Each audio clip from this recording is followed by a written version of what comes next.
সরকারের মন্ত্রী ও সচিবের সংখ্যা কমানোর সুপারিশ করেছে জনপ্রশাসন সংস্কার কমিশন।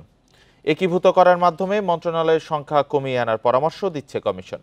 মন্ত্রী ও সচিবদের সংখ্যা কমানোর প্রস্তাবকে ইতিবাচক বললেও সংস্কার কমিশনের সুপারিশ বাস্তবসম্মত নয় বলে মনে করছেন বিশ্লেষকরা।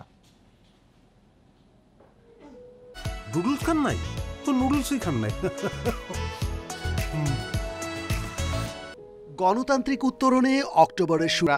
সংস্কার কমিশনের প্রস্তাব অনুযায়ী মন্ত্রীদের সংখ্যা কম হলে ইন্টিগ্রেটেড ডিসিশন মেকিং এবং প্ল্যানিং সম্ভব হবে, যা সরকারের গভর্নেন্সকে ইমপ্রুভ করবে এবং এক্ষেত্রে ইনফরমেশন টেকনোলজি এবং আর্টিফিশিয়াল ইন্টেলিজেন্স এর ব্যাপক ভূমিকা আছে। এদিকে বর্তমানে সচিব ও সমমর্যাদার কর্মকর্তা ৮০ জন, এ সংখ্যা কমিয়ে ৬০ করার সুপারিশ কমিশনের। তবে মন্ত্রিপরিষদ সচিব একজনই, মুখ্য সচিব ১৭ জন এবং একাধিক বিভাগ থাকা মন্ত্রণালয়ে মুখ্য সচিব রাখার প্রস্তাবও দিয়েছে কমিশন। আমি অধিকাংশ সুপারিশমালা যা পড়েছি তাতে দেখে মনে হয়েছে এগুলো বাস্তবতার নিরিখে না, বরং কাল্পনিকভাবে এগুলো করা হচ্ছে। কমিশনের সংস্কার প্রস্তাবনা প্রকাশিত হবার আগেই যখন এটা নিয়ে আলোচনা হচ্ছিল, তখনই প্রশাসন ক্যাডার এবং বাকি যে ২৯টি ক্যাডার আছে তাদের মধ্যে এক ধরনের আন্দোলন, পাল্টা আন্দোলন শুরু হয়েছিল।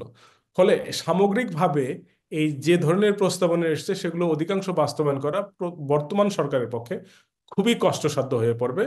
এছাড়া শিল্প, বাণিজ্য এবং পাট ও বস্ত্র মন্ত্রণালয়কে একীভূত করে শিল্প ও বাণিজ্য মন্ত্রণালয়, সড়ক যোগাযোগ ও সেতু এবং রেল মন্ত্রণালয় মিলিয়ে যোগাযোগ মন্ত্রণালয়, শিক্ষা এবং প্রাথমিক ও গণশিক্ষাকে একসাথে করে শিক্ষা মন্ত্রণালয় গঠনের সুপারিশও দিয়েছে কমিশন।